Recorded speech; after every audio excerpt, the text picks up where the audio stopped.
This is my wife's creation up here. This is the dot painting. But Nice. believe it or not, any of us idiots can do it because she started teaching some classes and I was the guinea pig on not this one, but on another piece to actually do the dot painting. It was actually very simple. Um, and it also is the iridescent paint below. This is the one, the Very last time I nice. did a demo, I think I showed this one. It was still in a half. This was a bowl that failed. The other half had cracks in it. So stuck it fast to a piece of 1/4 inch plywood, painted it up, and we'll see this weekend whether anybody else likes it. Put it that way. There you go. Yeah, good luck. Sure So somebody will. tonight, yeah, well, we'll see. Tonight, what we're going to do, I saw a demonstration a little while back on one of these, and I thought they were kind of interesting.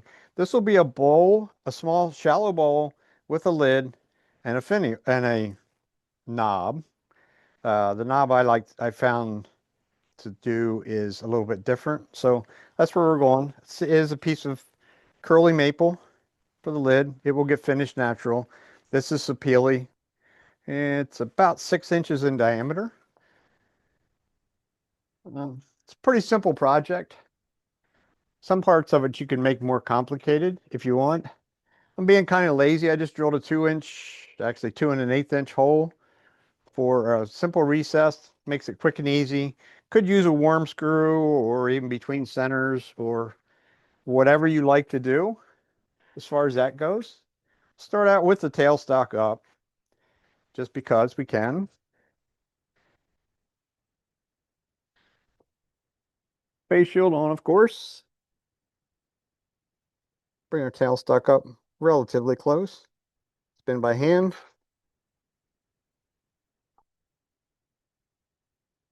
Traditional swept back grind bowl gouge. Start out slow. This piece will probably let me spin at whatever speed I want to right off the bat because it is small. So we'll clean up the outside edge. Should probably only take one cut because I actually did a half decent job on the bandsaw. This is the bottom, so it doesn't matter if I run off the end a little bit. It shouldn't it shouldn't break it out. The other thing we need to know is where the top's going to be. Just lower wing touching, slide back and forth a couple times, touch the edge, get rid of the razor blade. That's pretty much it for the outside. Now we don't need the tailstock anymore. Left the mark good.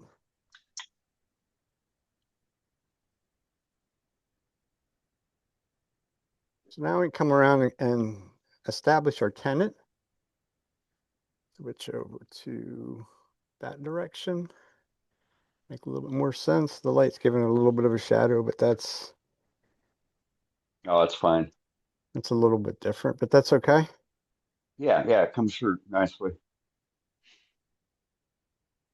So just a little bit of a draw cut just to flatten this bottom out. Get rid of that little sharp edge there. Tenon. We'll go with the bigger size jaws because this inevitably can be my foot when we're done, which is the general idea for me,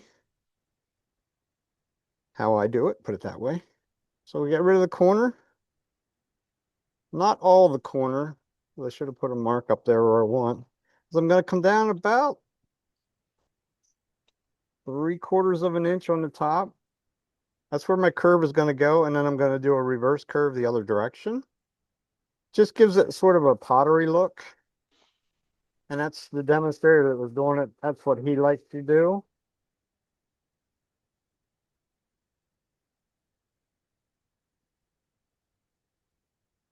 And this wood that we're using tonight is Sapele. It's a little bit pricey for most people, but when you actually have a little bit of a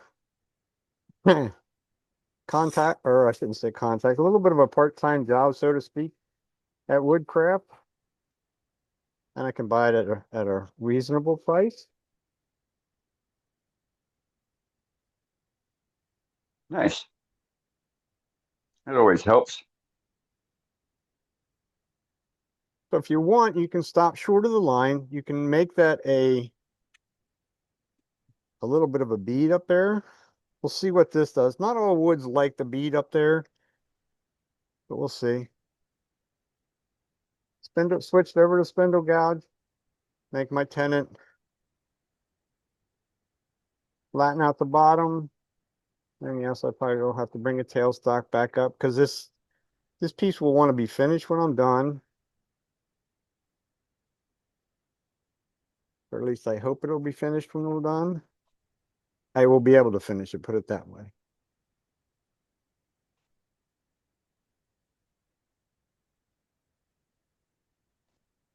So I'll make this bottom to where I'm going to finish it. I'm going to use a traditional scraper.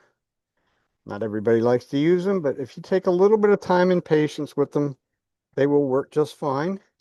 Just got to make sure they're a little bit downhill. And get that nice, crisp, clean surface in there. Simple little decoration. You flip it up on its edge, it will cut super clean on its edge. You can also get into this corner. Come around a little bit that way. Stop and take a look. If it's not as clean as I want, we'll change something different. But this, not all woods are not all woods scrape as well as others. Once again, we can use the same scraper up on its edge, on the side. Very gentle touch. The more gentle you are with it, and don't try and move in big areas. Move in nice little small areas. And it just saves you a whole bunch of time sanding later. So that should be good enough. Ideally to leave a surface there that you could start sanding at maybe like 150, something like that. The longer you play with it, the more you get used to it. There's also another one you can use that's rather scary. That is a pointed one, which this one will get used up on its edge and doing the same motion. This one would actually allow you to get into that corner if you needed to. It will also help with this bead up here eventually. So we can't do much with this. We could do the bottom part of the bead.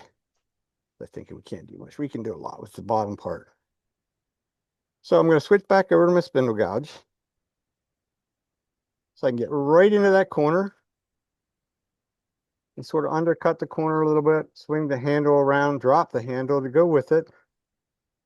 Kind of a complex move in a way. And be very gentle, and we'll just sort of get this little bead sort of scraped. You're using the bottom wing. You're not really cutting as you go around that corner. It's where I say not every wood will like it.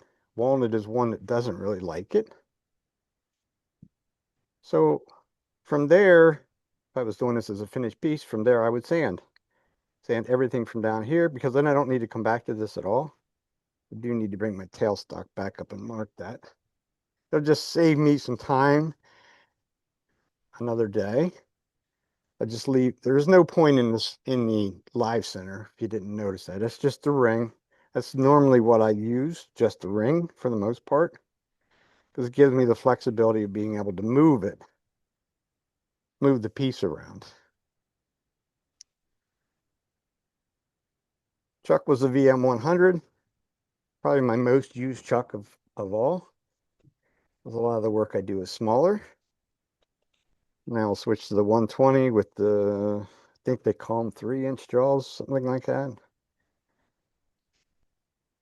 Now, if I pay attention to the grain, it was a little challenging. The grain is still running in this direction, running that way across the piece. So it don't belong in there. It's a magnet. So if we can line that up with our jaws, one of our set of jaws, it'll give us the most uniform grip that there can be. The tenon could have been a shade bit smaller. It's going to leave some little marks in there. I want less than 1/8 of an inch in between those, and then it will not leave a mark, which is ideally what I would want for it. So now we'll make our little reverse cut.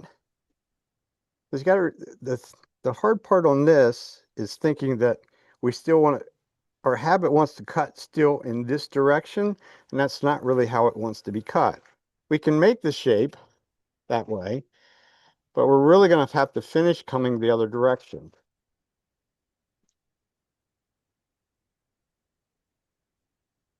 So as long as we leave enough material, which we will,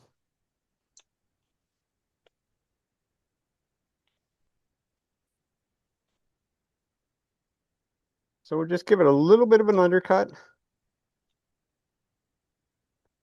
Turn the lathe off to move the tool rest, of course. Safety Sue's watching. I don't want to get yelled at. But this Sapele actually cut pretty clean. When you get around to the end grain, side grain area, it's still a little bit rough right there. Could also flatten that out a little bit so we know where we're going to. Because I want this to come up and be able to form the other part of that bead up there.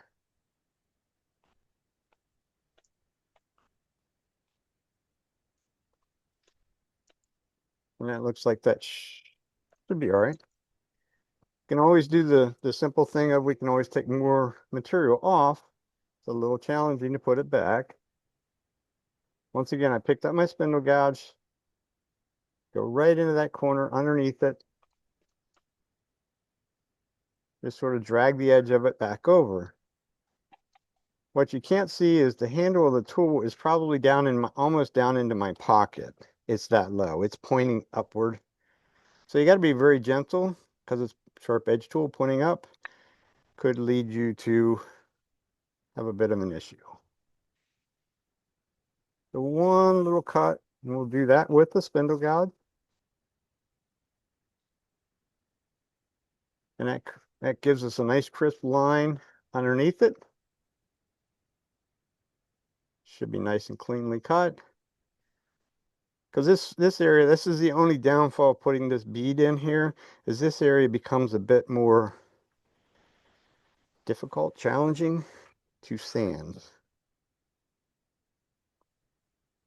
So clean cut is what it's all about. So that's it. That's pretty much the outside finished up. You go to the inside. It also is, well, we'll get there on that part. It also is going to give us a little bit more of a difficult situation, or I shouldn't say difficult, different situation, because now this has got to be undercut back in up in this area here. So it becomes a little bit more difficult. We're on center.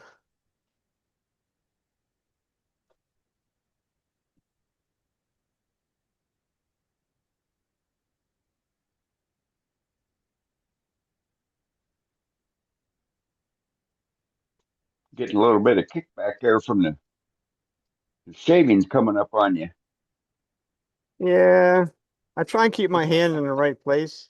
It helps to right? keep them from going where I don't really want them. Yeah, indeed. Yeah, that's what I do too.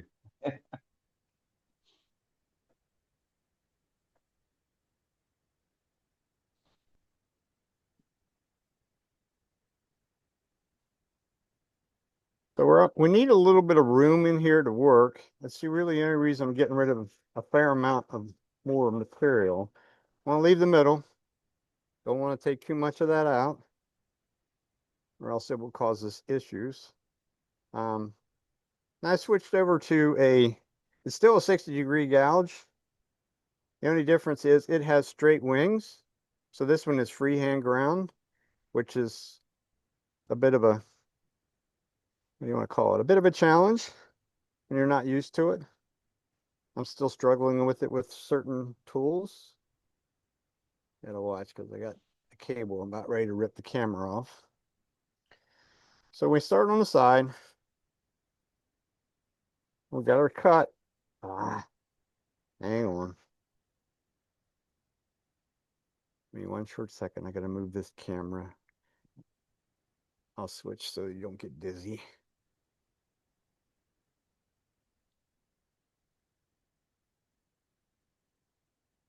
Okay. That should be good. The handle was ready to run into the camera mount. Still probably catch on the cord. I'll move that one up out of the road. Okay, now we can get back to it.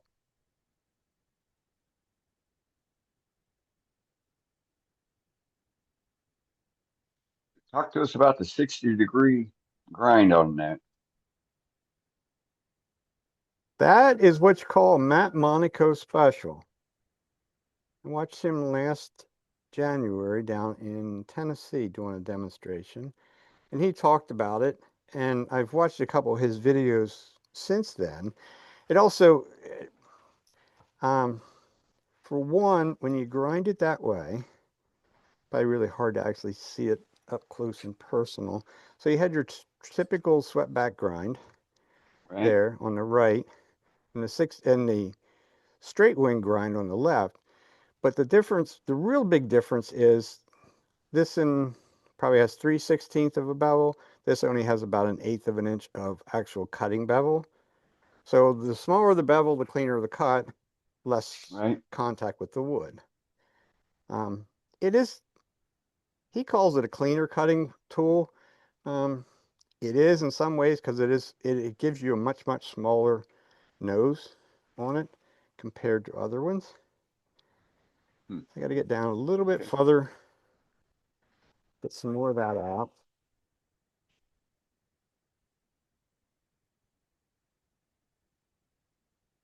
And it will cut very clean. Trying to get rid of that chunk of wood.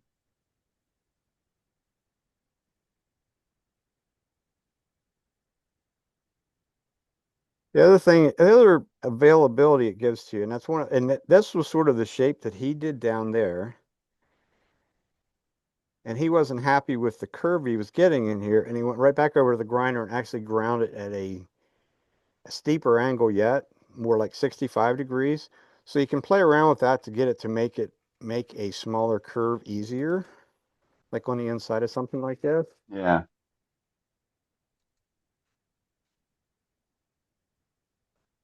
But I think I'm happy with it so far. If you want to take giant size shavings, like doing greenwood or something like that, this is not necessarily the tool for it because the wing, when you straighten out the wing, it becomes a much smaller wing. But you can play around with it a lot more as far as to be Hmm. able to manipulate things. I'm not necessarily as good with it on the inside of a bowl as what I would be on the outside.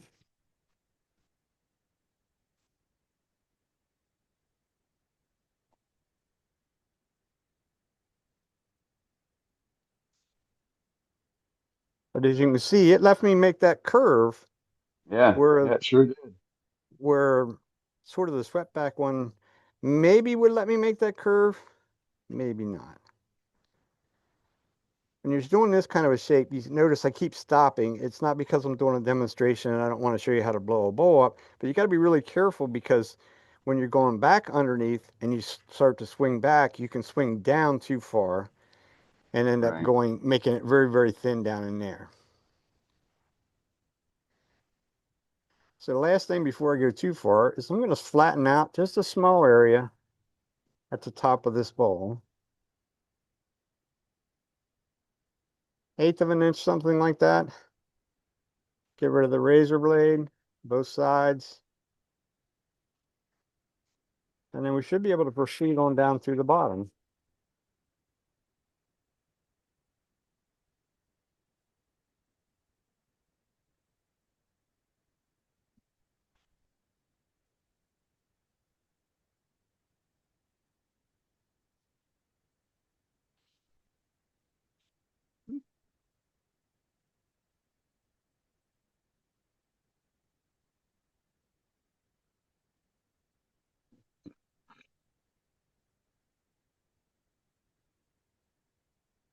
The other problem with this, with doing the things that are undercut, all the chips like to stay there.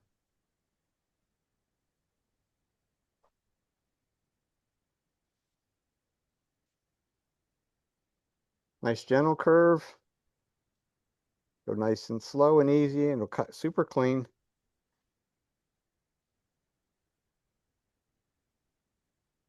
Just wanted to stop and make sure that we're not getting too far down, get carried away, so to speak. If we wanted to, we could bring our tool rest in. Really doesn't do us much benefit, but it's more psychological for most people because the tool's still back way back over here.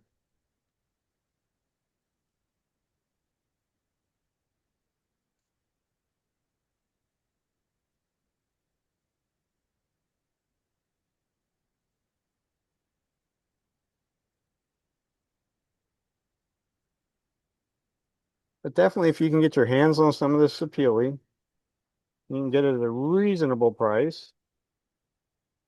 It does turn very, very nice. It's very pretty when it's finished.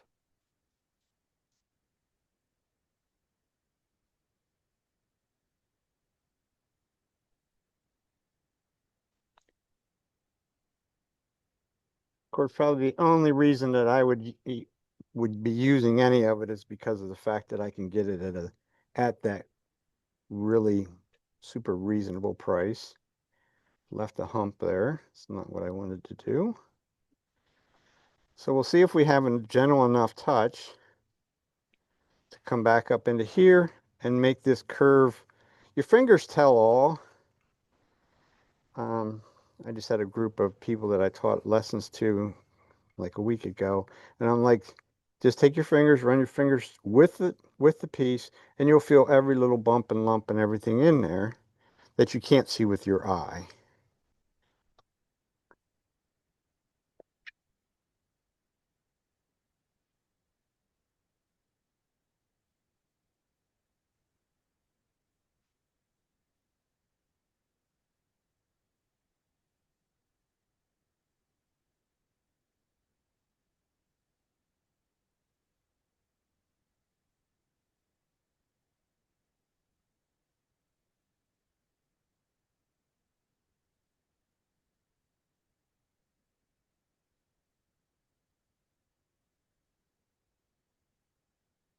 That should have taken care of it. Yep. There's a little bit of a line in there, but I'm not gonna keep on messing around with it. I should have caught that a little bit. That's a little bit of There's a little bit of disturbed grain right in here where I made the curve go around too quickly, but it will sand out well, easy enough. So that's the bowl part done. Like I say, it's actually a fairly quick project in some ways because you're only starting with a 2-inch piece of material. Right.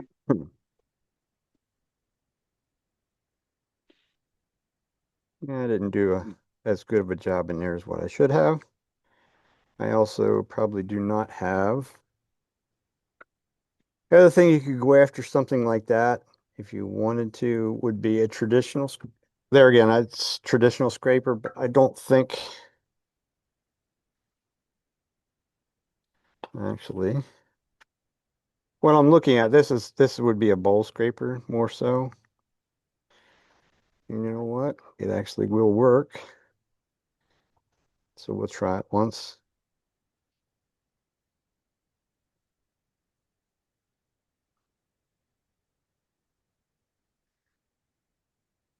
And we don't even need to move the tool rest on that one. This one is 10 mil thick. We should move just a shade. So we'll see. Maybe.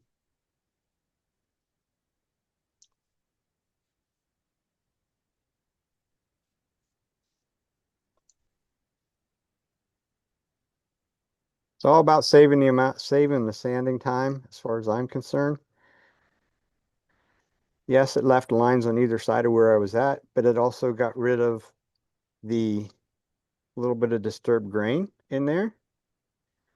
So in all reality, you should have one a little bit tighter and of a radius to actually get into something like that, or take a little bit more time when you're trying to make that curve. make it right first time. They don't got to go back after it. So that's our bowl. Now we need to do the lid. Oh, the chuck key.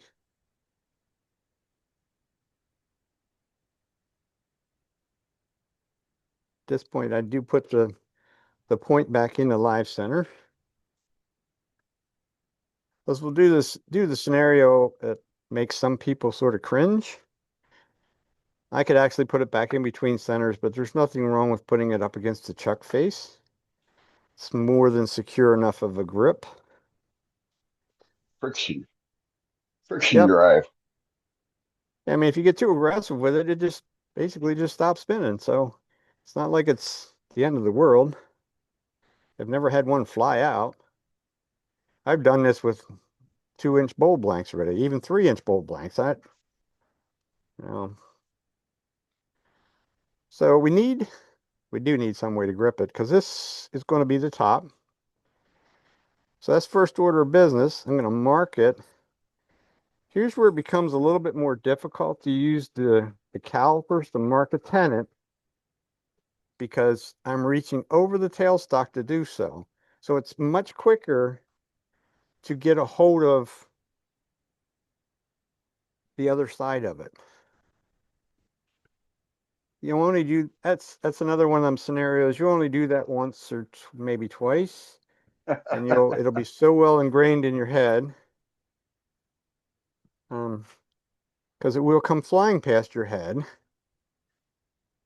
Spindle gouge, go right in on my mark, drag it back.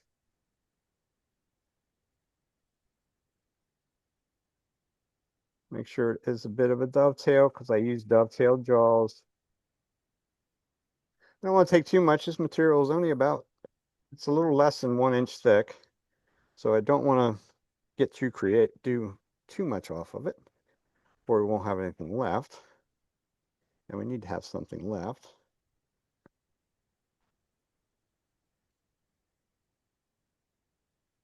And now we can shape the rest of it. Get rid of the elbow whacker. Start with our face.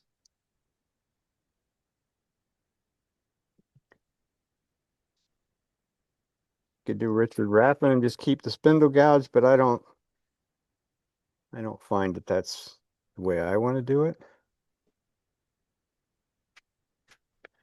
This time we will go from both sides though. Just a little bit. Should be round at that. Yep. Razor blade, it's hard maple. That's one of the things that you almost can't stress enough. Not totally round there, but that doesn't matter. Will be good. We're going to flatten out this face a little bit. Couple ways we did that drag cut earlier. You can also just come out here, flatten out a little area out here, flip the tool over, bevel supported cut. It'll be nice and clean the whole way to the bottom.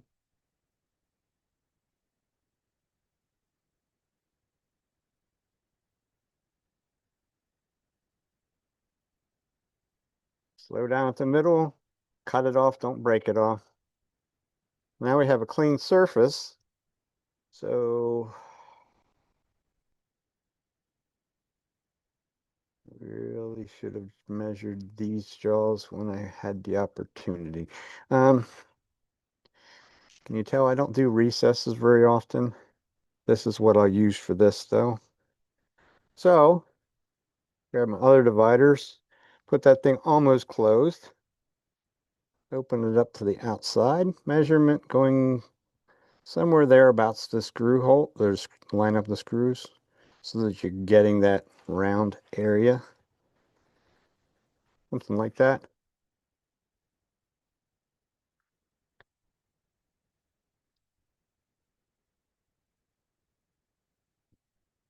So now we know where the outside of those jaws are going to be.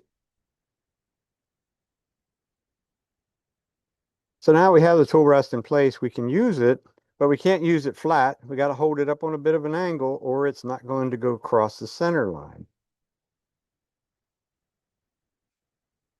So now we have our area marked.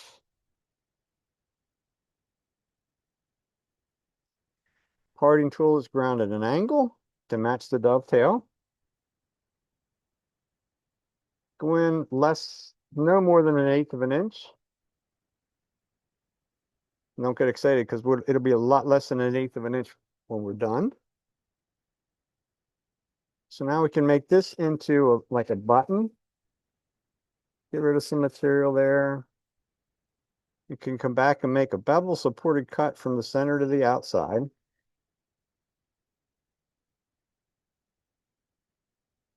We also could just pick up our traditional scraper and remove all that with that as well, if you wanted to. Go out leaving just a little bit of a flat area out there when we're done. It's dovetailed, so it should fit our chuck.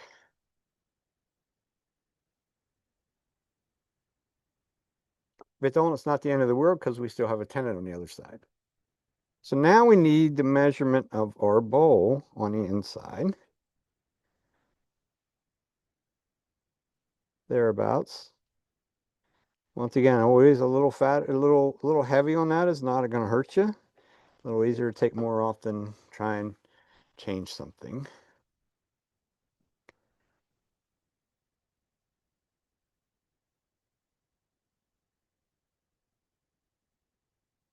So that should be the area where our bowl is going to fit.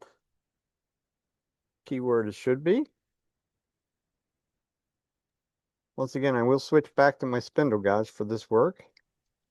You could use a multitude of different tools right here.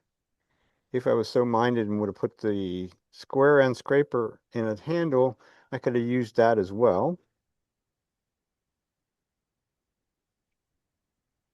Wonders of the spindle gouge has got such a sharp point that can go right in on that scribe line.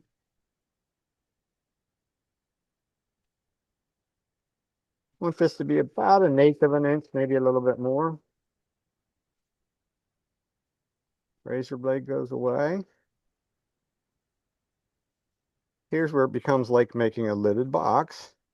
We got to check it. We're not even close, so we know we can straighten that out. I also made that tapered, smaller here than here. So now I can go back and basically straighten it. First move, straighten it out a little bit, come back and make it a little bit of a taper. Bottom to top. Usually takes me a couple times to get it right. We're very close right there. It's actually 3/4 of the way up on there. If you needed to, at this point, this could be a jam chuck because it certainly would hold well enough. Could be a little bit longer now. It shouldn't be tapered on a jam chuck as well, but something like that can be used as a jam chuck to hold something. These, I don't want these to fit really tight. So increase the length of it a little bit.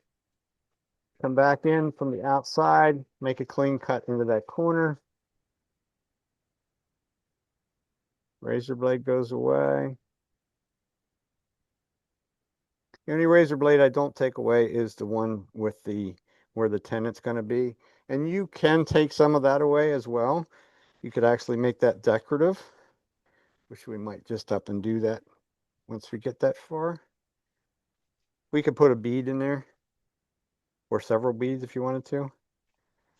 Oh, we're still not quite there. Like I say, this needs to be loose fitting. It is all side grain, so when Mother Nature does its thing, then it will always fit. I do try and leave these tapered. So it's the only place that when Mother Nature does its thing in the seasons, there, it wiggles, which is okay. It's wintertime. Come summertime, that will fit perfectly. And it's not going to, it really doesn't rattle around. The other Kurt, thing we could hey, Kurt, could you go explain ahead. the razor blade comment? Okay. Well, like I said, this is, well, it doesn't really matter that it's hard maple on the lid, any of that stuff. Close enough. When this is cleanly cut right here, like right here, that's sharp. If you were to touch that while it's spinning, it will slice your finger like nobody's business very, very quickly. Because you're concentrating for the most part. You're concentrating like in here. I'm concentrating in here. I'm not watching where this hand is going. That's all the time. So if it gets up against that edge, now it just slices right through your hand. So that's, I've taught that a long time ago to make sure you get rid of any of those really sharp edges before you get cut, basically. So that's what I do with it. That's it's kind of a really simple kind of a thing. So let's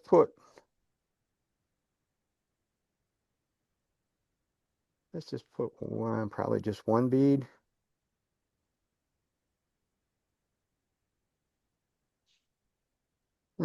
Do two. I don't think three would work too. D-way beading tool. This will probably really make my lid fit much looser. When you use any of these beading tools, mark however many beads you want to do, mark them, and then proceed to cut. If you mark this bead, if you tried to mark or cut one bead and come back in and say, I'm going to get right beside that other one, the likelihood of you being successful is very slim. So now we need to undercut that very last bead a little bit, and then we have our dovetail. It doesn't take much, at least if you have dovetail jaws. I can't speak for other manufacturers of jaws. But like I say, these are the Vicmark. It will have no issues cutting or grabbing a hold of a recess that is going to be that small. And it's basically going to be up underneath that bead. Give it a little bit of more of a taper out here. So the only thing that's going to hit it is going to be that bead. Now that I created this out here, I'm going to get rid of this little line that the beading cutter left. Into that corner. There's our bowl. We want a little bit of an overhang on it, something out in there.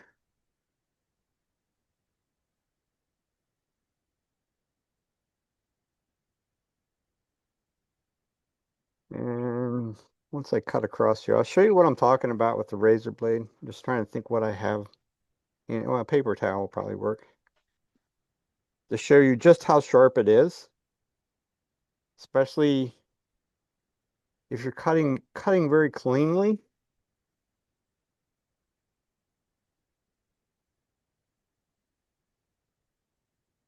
In this case, we actually have two razor blades.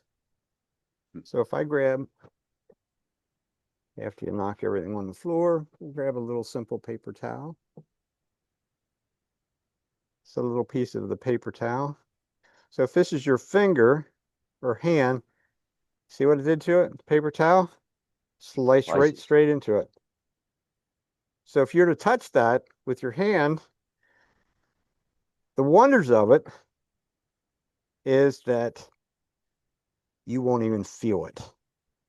That's the really scary one, is you will not even feel it cut you. So we need a little bit more off. I got about 1/8 of an inch around there. I think first off, we'll just round it over a little bit.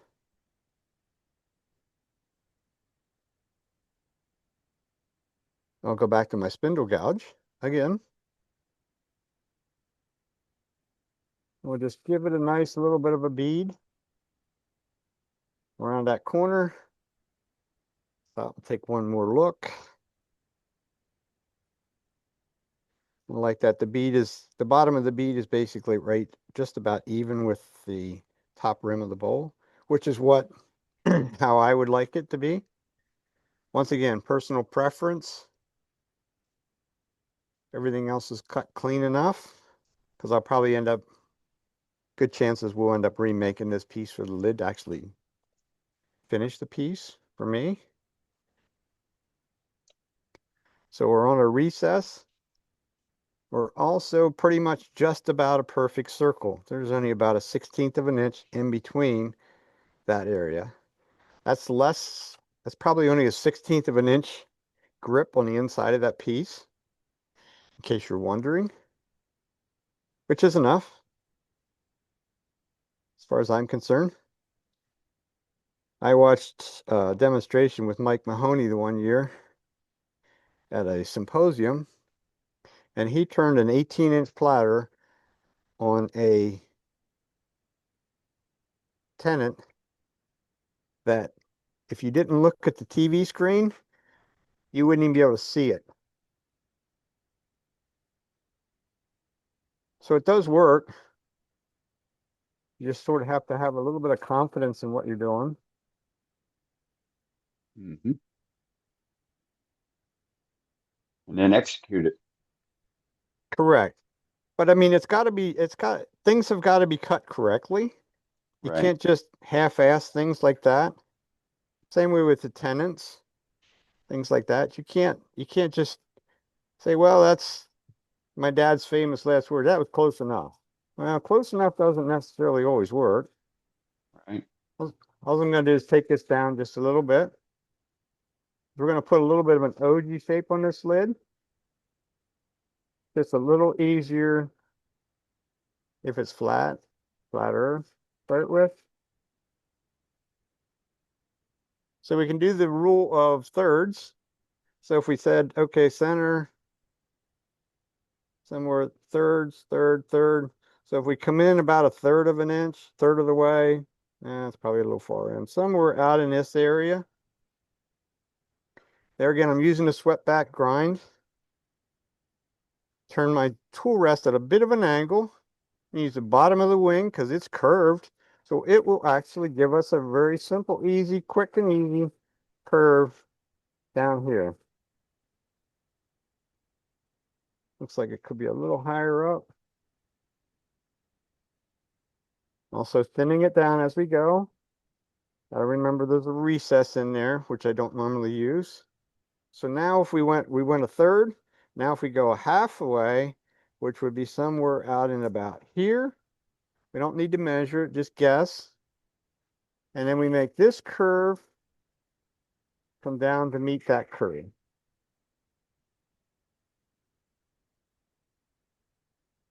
Now we have a nice little OG in a very, very short period of time. Quick and easy. Clean it up. We'll go from the center. Slow and easy. This is also where I switch back to the straight wing gouge. For one, it's also considerably sharper than the other one. Done less work. And now we got angel hair shavings coming off of it. And it should be pretty much cleanly cut the whole way across. No tear out. Some little ripples in there, but something like that you could easily start with like 180 grit sandpaper. That's kind of my goal anymore, is to be able to start higher on sandpaper. Just makes life easier. We still left an edge up here.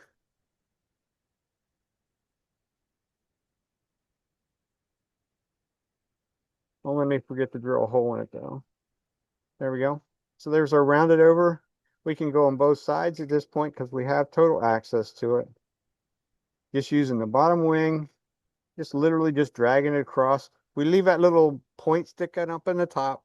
Who cares? Because in about 2 seconds flat, that little thing sticking up, whatever you want to consider that little thing sticking up there, is gone when you touch it with sandpaper.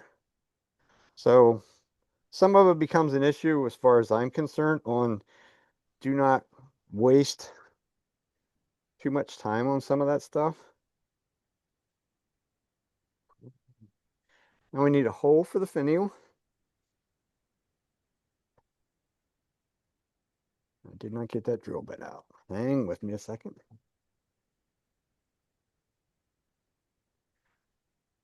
or the knob, I should say. It's not really a finial. It's more of a knob. I want it to, because you're going to use it to lift the lid off. Something like this, to me, a finial would not be, it may look neat to other wood turners, but the person that may or may not want to decide to buy something like that, it's not going to be exciting to them because it's going to be too small, dainty, and they will think that they can't lift it by that part. Here's, we're going about this, the depths of the drill bit. I hope for the best. I didn't really measure anything. So that's our lid ready to go.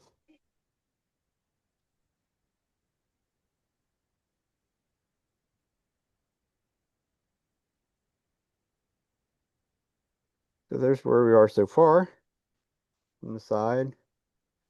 And there again, since we have this recess on the back, if we say to her, if that little brain says, yeah, or better yet, if I take it upstairs and give it to the critic upstairs and she says, yeah, that lid looks too big, it looks too much overhang or whatever, we can always go back, put it back on the recess and return this outside edge a little bit without too much trouble. Okay?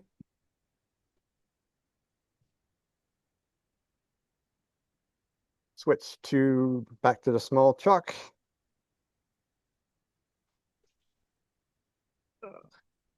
One of the reasons I don't necessarily like the, I shouldn't say don't use the big chucks very often. If I'm doing big bowls or something like that, it's a different story. But to use that one all the time, thing weighs twice as much as what the 100 does. And I'm getting a little old in my age, so I don't try to create more work for myself. And now we'll go back over here because everything here is going to be straight up and down. I already have a piece rounded. It just so happened that's what I found today. This is also Sapele.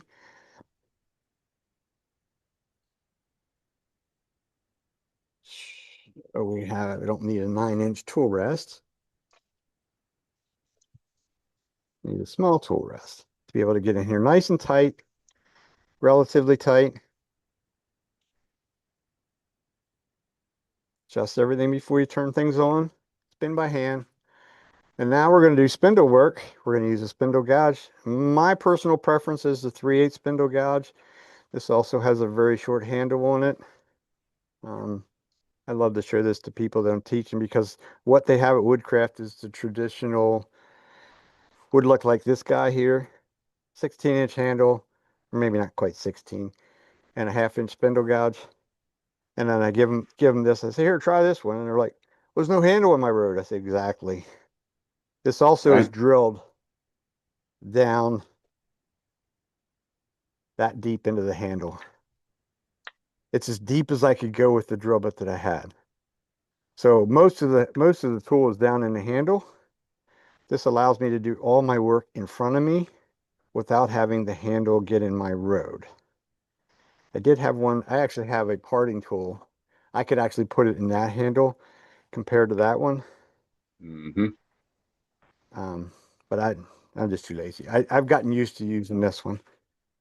So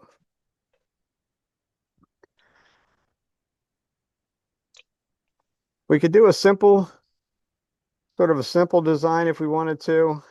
All I'm doing is checking 90 degrees flat out whether I'm going to be able to get to center, which we are. Could flatten this out just a shade. And she looks like it's running pretty much true. Not that it really matters. So now we get to practice our spindle work by making a cove. A nice long sweeping cove.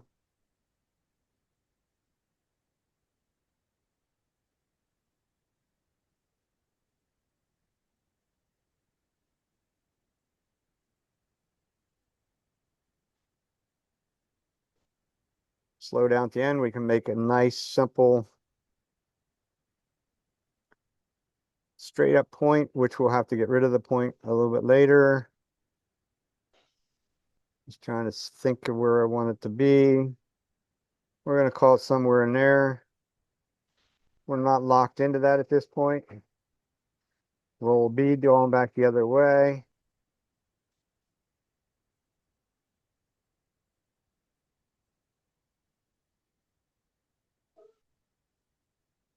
Looks a little fat for the size of the piece that it is, in my opinion. Good eye.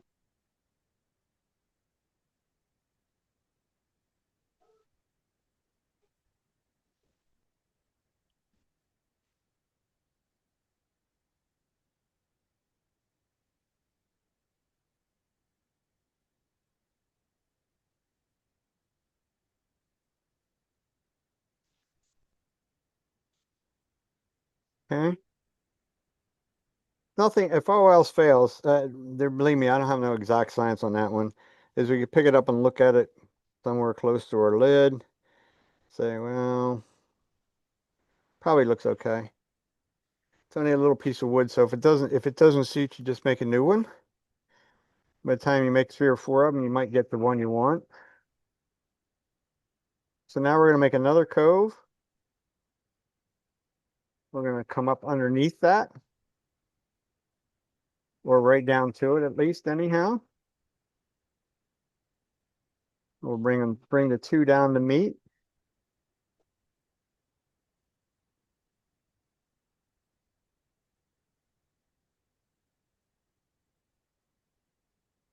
Get into a nice clean corner.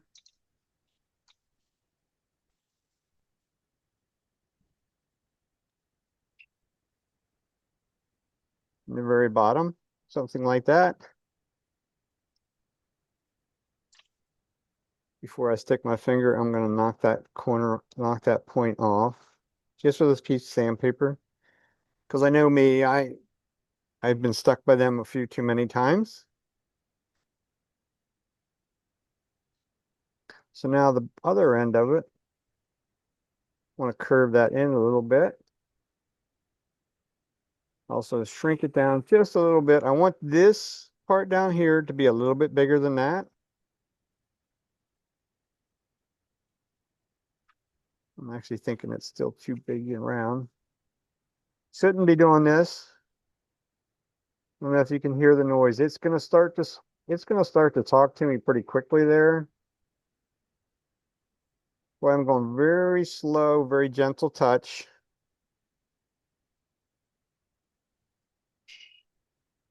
Yeah, quit playing with it or you will have it flying. Just live with it. It could have been a little bit more of an abrupt beat, but there again, it's another one of them personal preference kind of things.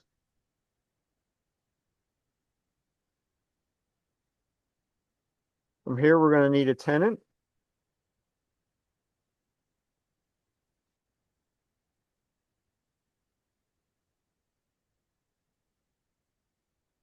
Need to set that tenant. Also have a razor blade back here that you could very easily touch. Now I'll go back to my parting tool that's grounded in angle for my chuck. This will actually also allow me to undercut something relatively easily. In this case, it really doesn't make a whole lot of difference because it doesn't have to be exact. It doesn't have to be super cleanly cut in there. Grab a little set of dividers, calipers, whatever you want to consider them. I'm going to set it so that it's relatively tight. This is another one of those things of kind of a bit of a pain. But once again, it's not the end of the world. I'd much rather it be, I'm going to need them both, a little fatter than too skinny. So the corners of these have been taken off. They will not grab. You buy them new, make sure that's first order of business, and take a file or the grinder or something and knock those corners off. Last cut will have to be with the angled one.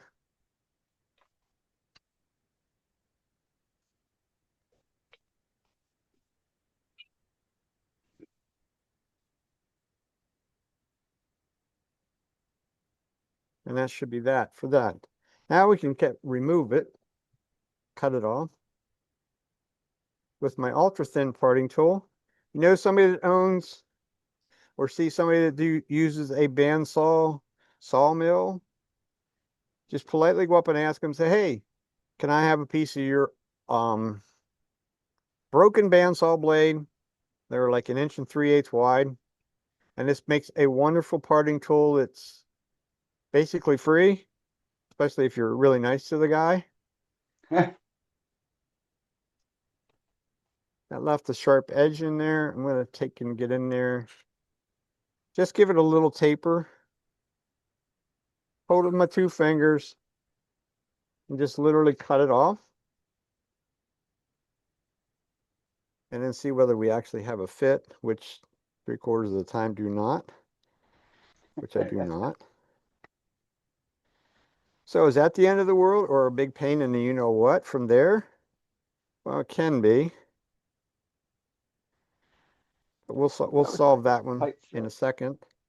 But now here's another scenario for you. Another way of grabbing a hold of something like this. This little guy here I'm referring to, not the big guy. Little guy, we need to get a hold of him. Probably the one I use it for all the time would be the top of a Christmas tree ornament. I don't exactly have one sitting here to be able to show you what I'm talking about, but we'll do it with this guy, that we can make our own chuck to grab a hold of some sort of a tenant.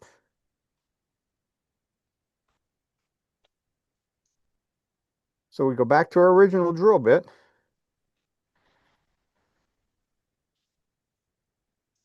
This is one of the places you kind of have to know where the other end of your drill bit's going to go. You can feel it go out the other side and stop. Of course, this size of hole, it wouldn't matter because it would go through the center of the chuck anyhow. But now we have somewhere, and you say, oh my God, that's still too daggone tight, which it is. Get rid of the drill bit because that will stick me for sure. So, should have actually cleaned that up a little bit better. It would have been nicer, but it's okay. So we have the whole way through. The grain is running across this direction. At least that's what I'm assuming. So we could do a couple different things. We could take one of the little Japanese saws. Just so happens the bandsaw actually is sitting directly behind me. So if I take and Convenient. slice that into the hole,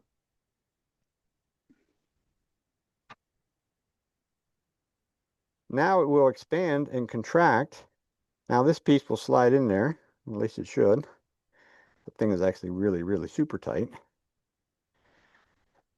And if we put it back into our chuck, aligning that saw mark in between 2 jaws, this will give us a very, very good grip on something, especially if it would go the whole way. But it isn't really running horribly out of true right there. But if the tenant took a little bit more time with the tenant and made sure it was better, like I say, the top of a Christmas tree ornament, I make the ones that kind of like the birdhouse ones where the tenant's on the top. It just gives you a really simple way of gripping that to finish out the very top part of it. So if this would actually go the whole way in, which it should have, but it will if I break it, don't break it. Or I won't be able to get it off. Get a One of the hammer. two. Yeah. I left you can see the burnish mark. I left a little bit of a lump at the bottom of it. So we could take, if you really wanted to be a true woodworker, you could just take a piece of sandpaper and wrap around that. Wrap a piece of Too easy. sandpaper around it. Dremel. It doesn't have to look pretty for any means. And this is sapele. Sapele is very soft, so it won't take much to take that lump off. So now that'll slide the whole way up on there. It'll probably actually fit into the top of the piece too. So now we have something that runs very true, or true enough that if we wanted to, if it didn't suit me up here, we could actually go back to turning on this, even though it's relatively thin there. We could take a couple more cuts up here and make this top longer or change the shape. But in this case, it's going to give me the ideal way to come back and be able to sand this. Sand and finish. Now, if I was going to finish it with the 3408, which of course is what I will finish it with, this would have to come out a little ways. I certainly can't have it. It's the only downfall of me. You almost always have to take it the whole way off and maybe even spin it a little bit to get it back out. But if I wanted to finish that with whatever, like I say, my choice would be the 3408. But now I can finish it on the lathe with it spinning just like that. If you're concerned about sanding down against this, you don't really need to be. I could have chamfered this. On the ones that I use for the ornaments, I will usually take and chamfer that a little bit so it's sitting inside of this, so I have more access to everything. But the bottom line is, if I was making it as a finished piece, all this would have already been sanded before I cut it loose. Everything would have been ready to, it could even be finished at that point before you did. But when you make a mistake or you need to go back, that's another simple way of rechucking something. Great tip. Now this will probably fit, yeah. Of course, now it's the next best problem is you didn't measure anything, so now it's 3/16 of an inch too long. And once again, it's not the end of the world. A little handsaw and cut it off, and it will fit. A little Japanese saws takes it right off. We do have one here. See if I can not cut my fingers with it.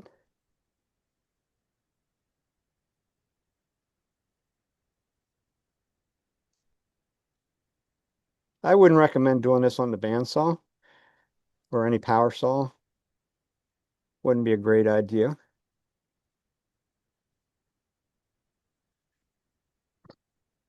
Also not a great idea to bang the teeth onto the bed of the lathe, but we didn't do it too hard. Because I wanted to get it to go the whole way down in. Probably no, my luck, I probably still didn't take enough off, which I didn't. I cut it 3 times and it's still too short. And well, now it's too long. It's still too long. It doesn't go down. Because that's why I undercut the top a little bit. Because this is rounded up here. You could leave a flat area up there, but once again, now you're giving yourself less design opportunity on this piece here because you have to consider what's underneath it. Where if it's all round underneath it or slightly rounded, you make this slightly concave. No matter what you do, it still sits on the outside edge. That one there, I would say that's probably a little bit too big and fat for that. I don't necessarily like the shape on that one. So that will probably get a new one. I would say the opposite. I love what you just showed. That's gorgeous. Well, and this is kind of pointy. How time do we got? We have time? Yeah, we got plenty of time. Right. Spin up another one. All right. Or spin up the same one and reduce it. Right. Whatever. I'll tell you. I thought that was pretty. We could try it. I don't think it'll work because it's already thin here, so it's probably not going to let me do what I want to do with it. But we'll try it. If it doesn't work, it doesn't work. I love it. I love it. Wade in. That is a simple thing to be able to redo things. And of course, I didn't clean up the face. Nobody will ever, you're the only ones that know that's not true. It's okay if it's a little offset. That'll be interesting too. You'll never see the offset. Yeah, right.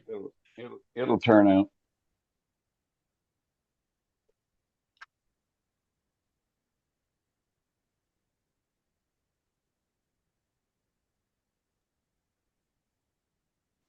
We're going to reduce the diameter first.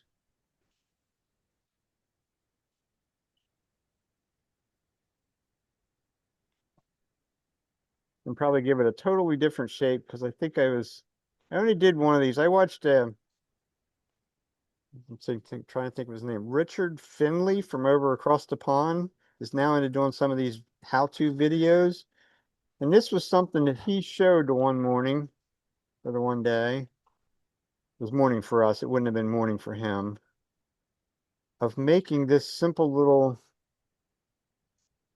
I don't know what he was actually using it for. I don't think he was actually using it for anything. But it was more of an exercise in rolling beads into another shape.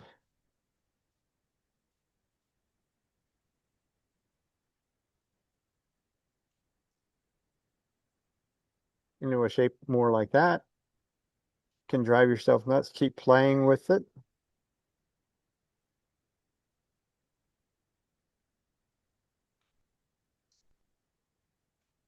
And if you need practice rolling beads or you feel you need practice on some of that stuff, I think that was Bob that showed earlier making the Christmas trees.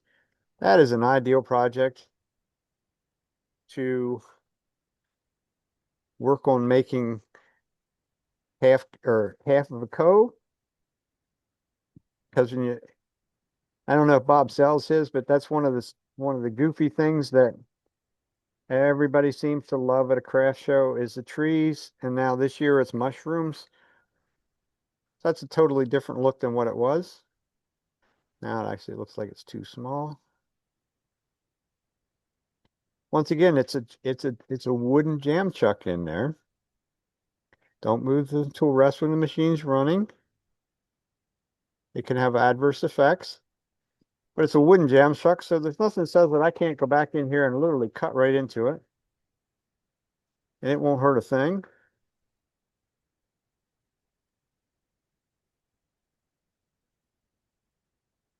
And we'll just reduce the diameter of this a little bit. Try and get a little bit more, in my opinion, a little bit more proportion. Which I think that looks a little better. Probably would look a whole lot better if it was cut off that would go the whole way in the lid, but we can work on that too. Do not leave the chuck key in the chuck. My father will smack your fingers. It is very dangerous Yes. because you can easily get distracted, especially if you're doing any kind of demonstration or teaching. So to me, that's a much better look for it. Sort of. Yeah. This could actually be Just beautiful. It is. It's a little beautiful. bit more of a cove. Yeah, course, it's you still hit it. You hit it right there. That's good. That's nice. Of course, it still doesn't fit. And now it's almost getting too small to try and cut a piece off. If all else fails, there's what's this thing called a sander. And we have, a $3,000 sanding machine here. So I use a little one for a lot of this stuff. Morse taper on a drill chuck. Perfectly safe to use this one without a drawbar coming in because all your force is going to be pushing that direction. You're not sanding over here to where you're pushing across. Everything goes that way. I've never had one of these try and walk out. If anything, it makes it so cotton picking tight that it makes it hard to get out.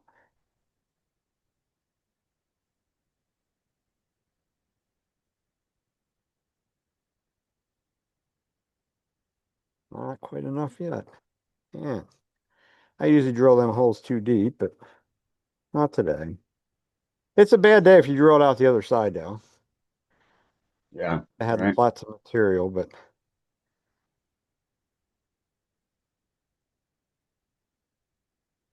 And there's another good indication. It will get done a new one. But like I said, I left a curve on the lid, but I also did not undercut this far enough. Haste makes waste. That's where we're at. There's big enough gap I could put a piece of paper in there. Now that being said, if it was the best piece that you ever turned and you don't want to turn another one, then you could just take a Dremel or something like that and go in there and chew out around that little tenon so that it fits a little bit further down on the lid. There's our piece. Very cool. Very pretty. Yeah. I might have to go back and watch his video again or get the one. I have one of these up somewhere. I think it's packed away for the craft show this weekend. You know what? You're beating yourself up. That's Well, really pretty. yeah, I mean that's pretty. that's where the design opportunities come into play. Yeah, right. Ruby, you're right. I love that shape. Yeah, it's just a simple shape and No, you're beating yourself up. I mean, it's gorgeous. Matt Monaco talked about that. He did it. The demonstration he did was actually on a bowl, and he did this return up the top of a bowl, and it was pretty good size. I thought it looked pretty kind of neat in a way. It also makes it Right. a lot more difficult to do for a lot of people because you have to undercut this back in here. Right. So that does take a bit of practice, a little bit of patience. It also takes a bit of patience even to sand it. That will have to get sanded with probably a disc of that size in there, or actually sanded by hand. Use hand sandpaper in that area to sand that, which I try and stay away from myself. But it just makes a simple little, a little candy dish or something like that. So Yeah, it's it's got the ask me Sunday whether it's worth any of the extra effort. We'll see whether the one that I have complete, whether it disappears off the shelf on Sunday. Hey, But Kirk, that is yes, absolutely gorgeous. I love the finial, the way you changed it. And I can't take pictures when you have it finished because then the ribbon on the sapele will really come out. yeah, It'll yeah. phenomenal. Ribbon is This sweet. the sit Sapele does look quite neat, I think. Isn't Sapele called the poor man's mahogany? Yes, that is correct. Yeah. They also call it ribbon mahogany. I've never heard it called ribbon mahogany, but it is. Most people refer to it as the poor man's mahogany. So if we spray a little bit of alcohol on it, that's the color it will turn. Yeah. Yeah. Wow. Oh, yeah. Spray it on the finial to show them. Isn't the finial sapele as well? Yeah, it's the same thing. You just want to dry my hands out more yet by spraying alcohol on them. The finial, the smaller diameter. I mean, the finial look interesting, but compared to the actual bowl, there's really no comparison when you get it down really small. Yeah. The bigger it is, the nicer it looks. Yeah, I mean, Gorgeous. semi-lune table with sapele came out beautiful. But it is, I know the woodcraft store where I teach at, they get some of this. There's some, what did he tell me? I asked the owner about it. I'm like, where are you getting? I said, you have this stuff in stock? No. Well, we have some, not much, not thick stuff like this. So there's an outfit that's making exterior moldings out of this stuff that's be like 45 minutes away or something like that. And he goes down and buys the whole skid full of what they would consider to be scrap. Now, some of the stuff is anywhere from 2 feet to, I've seen some of it almost 3 feet long, and it could be anywhere from 4/4 right up through 12/4. If any ever seen one or two pieces that would have been like 3.5 or 4 inches thick, and they sell it by the pound. They don't even sell it by the board foot. But they sell it at like $4 a pound. So the Wow. piece that I bought, that's not even a piece that I bought. I don't see it offhand. I put it somewhere else because the wonders of doing classes is they have all the machinery there, but I'd rather do things in my own shop. So I bring a lot of the materials home and cut things. I'm going to do um, tops on Black Friday. So I brought a couple pieces 8-quarter maple home and cut them up. There's also another piece of sapele that this one I'm going to teach a class in ornaments in December. So this is going to be the top of the ornament. The base of the ornament will be hard maple. So it'll be a very, really the same contrast. It won't be curly maple, but same contrast as this. It'll be, dark and light. So, yeah. But like I say, they're selling them scraps as offcuts or whatever you want to consider them at that store for, I think, $4 a pound. So the piece that I bought before I left over there the other day, I think weighed in at about 3.5 pounds, something like that. So it would have been like $14. So it was 6 inches wide and about 18 inches long, something like that. So it is not cheap to use, or would not be cheap to use. Right. So it's got a little bit of weight to it then. Yes, it is surprisingly heavy weight wise than what you would really think. When you think of the mahogany's usually not very heavy in weight. But I mean, you compare that to, the same size stick in a hard maple. And actually, I don't have one the same length. If I had one the same length. So this is what I'm getting ready for. This will be tops in some of the class. But when you pick both of these up, this one is, we're too close. Let's widen way back out. So this piece would be the piece of sapele is probably 4 inches longer than the piece of maple. And you would assume that the hard maple would be much heavier, but this piece is actually, you can tell it even just by hand that this piece is considerably heavier. And they are both the same squares. It's just 4 inches longer. So yeah, it is kind of heavy, which good for the store because you're selling something by the pound. So that's all I got. Right on. Anybody else doing these stupid things for this time of year? I'm hoping to get back into making some tops here before Christmas time. Those are pretty. I'll tell you what. I'll make them now since you asked. This is something that our turning club goes to they call it a farm show. It's a week-long event, and we take a lathe and we get people to volunteer to come in and turn. This is one of the things that I usually do. I generally don't use the texturing tool. If I do anything, I might use a chatter tool or something like that. Because as soon as the kids see what you're doing and what you're making, and better yet, you're going to give it to them, you may have 10 to 15 kids standing there waiting for one. That's the coolest thing, isn't it? So you don't have the time. So I do have the Tombow markers. So I just will color them. But when we go over there, you need to get this down to about 10 minutes or less. So texturing is not in that vocabulary.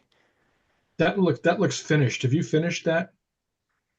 That is a cheater's finish. Yes, it is. What's the cheater's That's finish? a cheater's finish.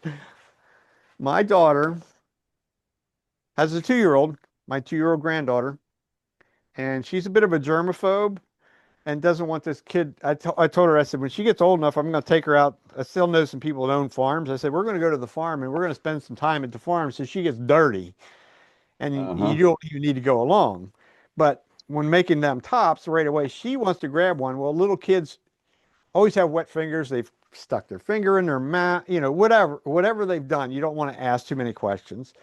And those Tombow markers that I have, actually I have 2 different sets, but this is this is the ones that I use. These are actually water-based. This came from a scrapbooking store. What did they call it? Yard sale, I think it was. My wife drug me along to this place. As you see what the price tag is, there's not a number behind that. This bag full of these Tombow markers was $3. There was also another one there that was I think $4 or something like that. I restrained and only bought one bag of them, but these are all water-based. And I can tell you right now, you go on Amazon and look one of them up. They're acid-free. According to this, they were water-based. It doesn't really tell you that on there. But same way with any of the dyes or anything like that, if it's not sealed in some way and your fingers are wet, it comes off under your fingers. So my daughter's like, you got to do something with them. I said, I am not finishing tops. I've already sold 24 or 25 of them in the last 2 or 3 weeks. I said, I don't have time to be messing with that. So I'm like, how about we just put a little carnauba wax? And it's just it's a stick. I mean, I have the buffing system, so I already had it. So I just literally take, not this one, I have another one that's smaller. Literally, when I would do the end, texture it, I take a little bit of Scotch-Brite pad, go over the end of it while it's spinning. A fine Scotch-Brite pad. I ran into some of these. This one's quite dirty. These are actually made by Mirka.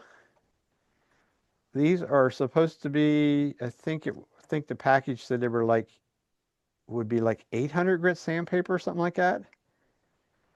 So I tried them. Well, I just go over that with that, color them, take the carnauba wax while it's spinning at 2,000 RPMs, just lightly come out across it, take a paper towel, and it will melt it. And once again, it's carnauba, so don't put too much on or you can get streaks in it. But that's all it's on them. There's a simple little bit of carnauba wax. It makes them shine. It also protects them. Right. Good idea. Okay. So it worked. I tried some other stuff. I have some of them like microcrystalline waxes and things like that I've gotten tried over the years. And I'm like, that's just, it didn't give me the shine that I want. I wanted them to stay shiny or want them to be shiny. So the carnauba wax, and the only place it's on them is the colored part. I don't do the stem. It's just the colored part. I just want the colored part not to come off onto somebody's fingers. Right. So, yeah. Very cool. Someday Nice I'll get work. the texture. Someday I'll get the texturing tool figured out. Probably not anytime soon, but another work in progress, I guess. I'll tell you what, the whole evening was very enjoyable. I thank you. Appreciate that. My God, for sure. It was great. Fantastic demo. Well, Good if old anybody boy. has any questions Very for nice, Kirk, Kirk. now's the opportune time to ask Kirk anything you want regarding what you saw tonight and why he did things a certain way, and I'm sure he'd be glad to explain anything to you. Yep. Kirk, did you use a drawbar with that Jacob's chuck in your headstock, or is it just Nope. stuck in the? It Okay, just stuck in cool. there. So I said if you were paying attention. Right? Come on, Matt. Well, Just Think of it making as- sure everybody knows. Think of it this way, Matt. As I said, when you're shoving that in, all of our force, since it's got a sanding pad on, all of our force is going in that direction. If I'm going to use this to drill, like I was going to drill a tool handle or something like that, tool handle pretty much would be the only thing I would drill on the headstock side. Then I do have this one. This one would not. The other one actually has a threaded part. Then yes. Anything else I would use on here, the buffing system, the buffing wheels or anything like that, it all gets a drawbar on it because it won't stay in. This won't stay in either if you were, you shouldn't pick on your people that paid good money to actually take a class, but I put this is how I let them finish the bottom of their bowl.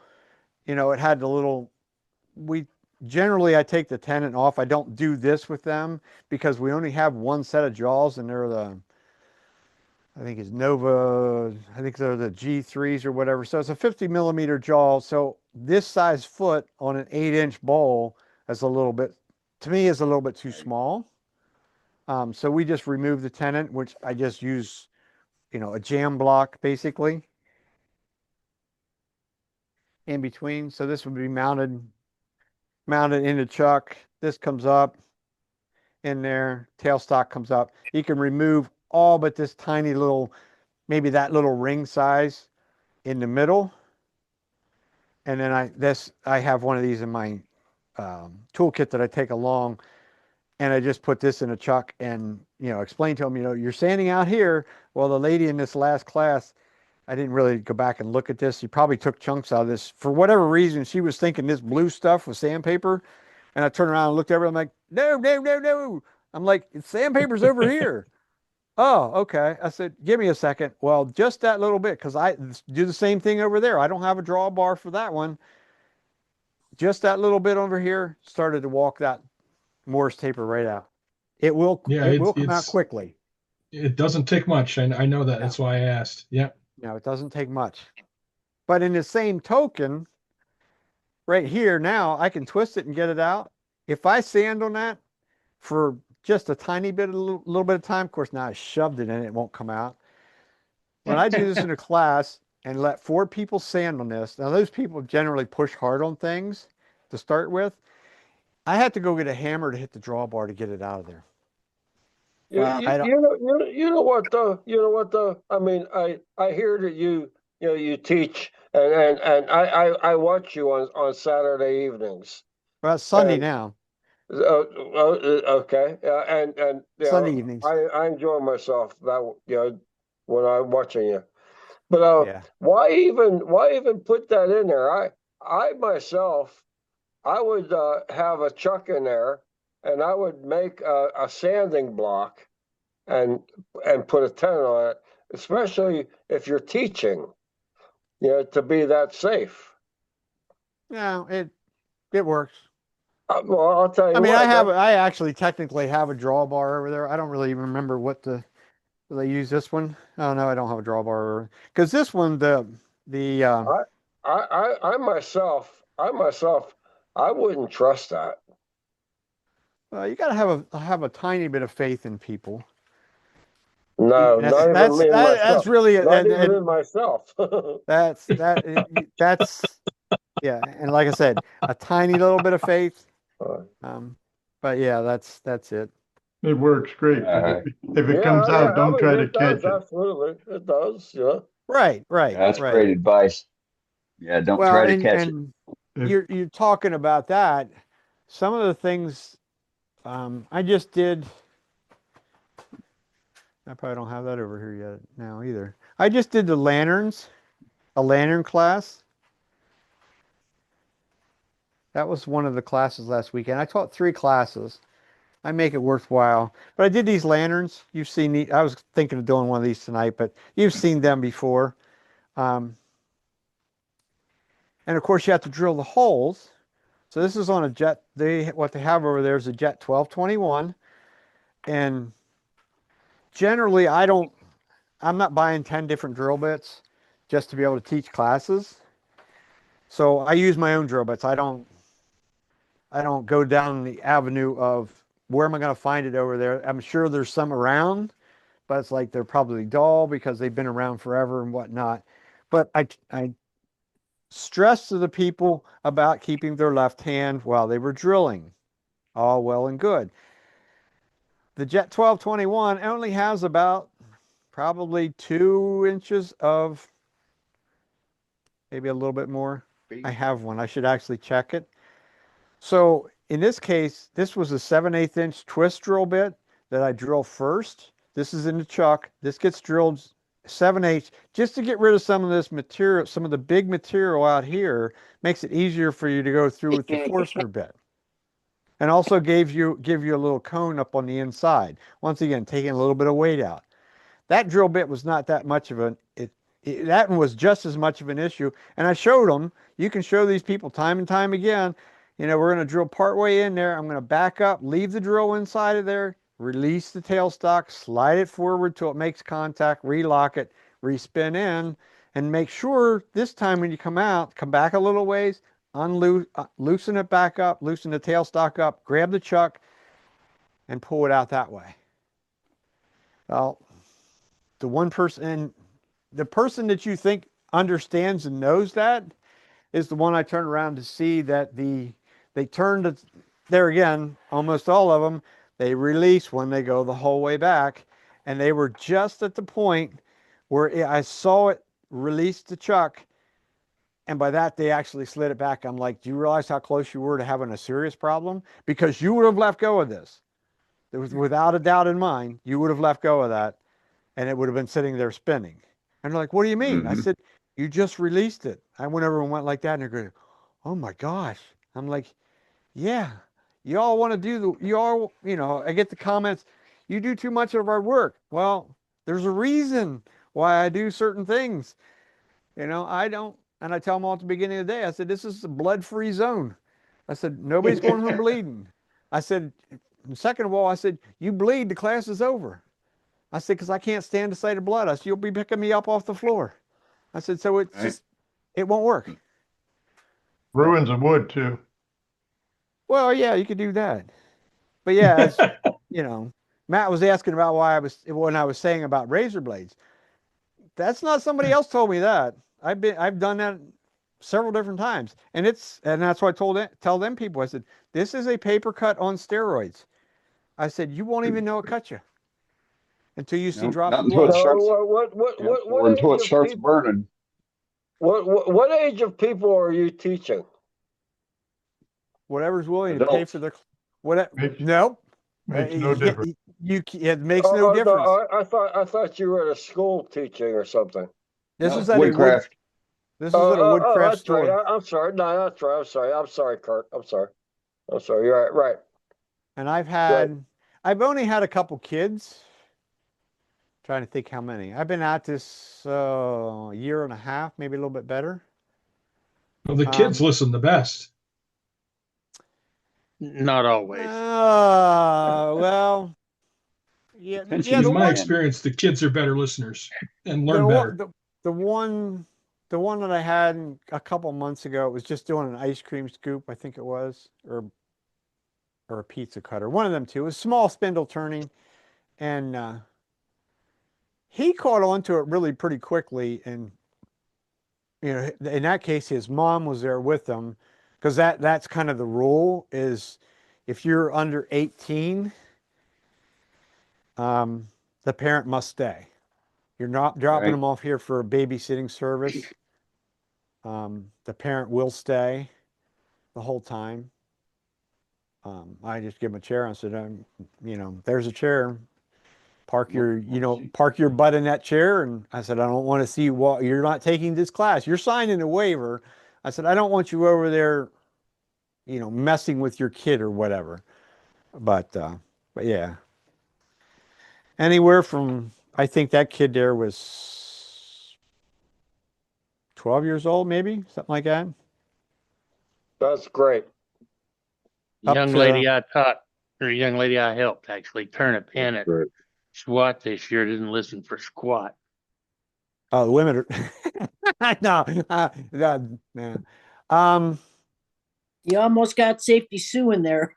Let me put it to you this way.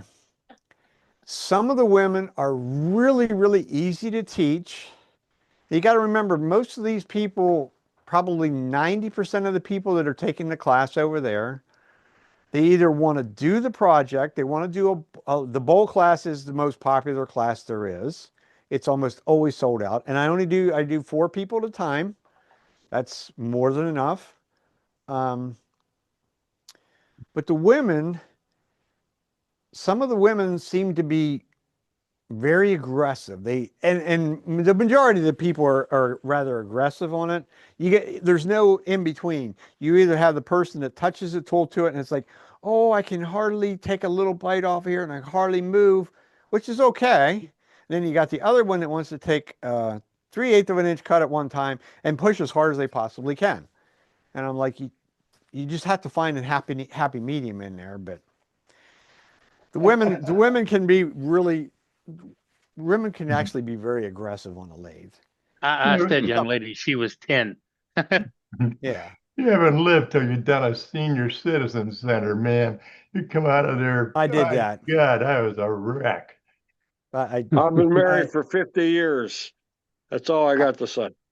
I didn't do one at a senior center, but the guy that's in charge of the classes over at Woodcraft, he texted me. He said, "Hey, do you know anything about this phone number and these people?" I said, "Dude, I just teach classes here. I don't do anything else in that store besides come and teach classes. I am an employee because that's the way that's the way they want to do it and how they want to do it." And I'm like, "Yeah, what's the story?" He said, "Well, I got to find out." He said, "I'll call him." He said, I'll get back with you." Well, that's exactly what it was saying. It's a senior center. They technically, and these guys told me that whenever they came, there was 4 of them. I said, what's the story here? I said, "Yeah, fill me in." He said, "Well, we wanted you to come there." I said, "Did you bother to check with your director there?" I said, "An outsider coming in here may not exactly suit it down." And they're like, "Oh, we never did that." Okay. But they were seniors from a senior center. The first words out of their mouth, I was sitting down because that's an afternoon class. So I'd already taught a morning class and I was finishing my lunch. And they all walked in. 2 of them came in with walkers. The other 2 both had canes. And I'm like, I just looked at them. I'm like, oh God, this is gonna be a fun afternoon. And I'm like, Yep. "Can you stand without the walker?" Yeah. We just not super stable or whatever. The next question was, "I need a chair. We're not sitting down." Well, no, but I got to take a lot of breaks. That was a 3-hour class that took 4.5 hours with them. But they had a blast. They had fun, but yeah, it was a bit challenging. Demanding.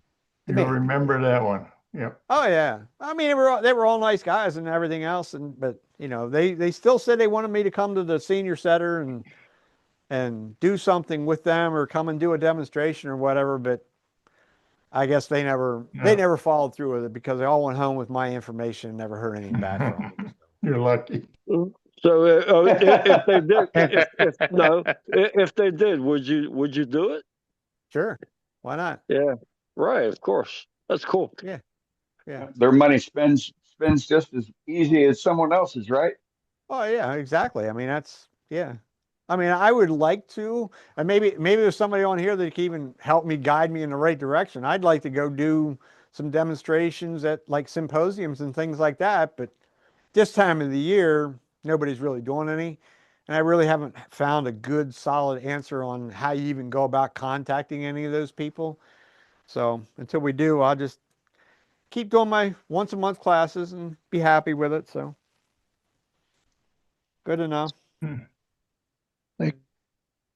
Hi, Kurt. Randy Smith. How you doing, Randy? Yeah, some of the senior retirement homes actually have their own woodworking or wood turning shops. Oh yeah. Yeah, they do. I've been there. I was down and visited Bob Gockenauer down at his place down in Lancaster. Yep. Yeah. How They is had really actually had a quite nice of a pretty much a full scale woodworking shop. Woodworking, wood turning. Didn't really see anything in metalworking in part of it, but yeah, they had a full workshop. Yeah, I always liked Bob and his wife Miriam. Yes. Yeah. And yeah, they were always really nice. Yeah. Yeah, it was dandy. I mean, he took us down and showed us, and they had they had a couple full size lathes. And I think most of the lathes that they actually had was some of the senior people that came in there. Trying to think of the other guy's name. My dad always calls him Blinky. Used to be the club president. That's not Ron. Ron Sheehan. Yeah. He managed to talk them into letting him donate his lathe to them, which was the 20-inch Powermatic. So they had one of them. They had a jet. I think Bob did the same thing. No, they wouldn't take his. Oh. His lathe wasn't there. They had the Powermatic, the jet. They had an older jet, like the 16-inch jet or something like that. And I think there was even a mini lathe or something there. But it was clean. That was one of the rules that they had. They had to, when they went to leave the shop, even if it was only just for lunch, they had to clean up and sweep up their area before they left, or they would actually get in trouble. Ooh. So he said, yeah, yeah, they were. I mean, I walked in there. I'm like, wow, I wish my shop was that clean. I'm like, it was spotless, but that's why they had to keep it clean, Right. or they got discipline. Otherwise, it would get discipline. nasty. And their idea of discipline, they would actually. I think he said if you were really, really messy and didn't clean up things you were supposed to, they could actually kick you out. Yeah. So, but yeah. Yep. Yeah, my shop's threatening to kick me out. Well,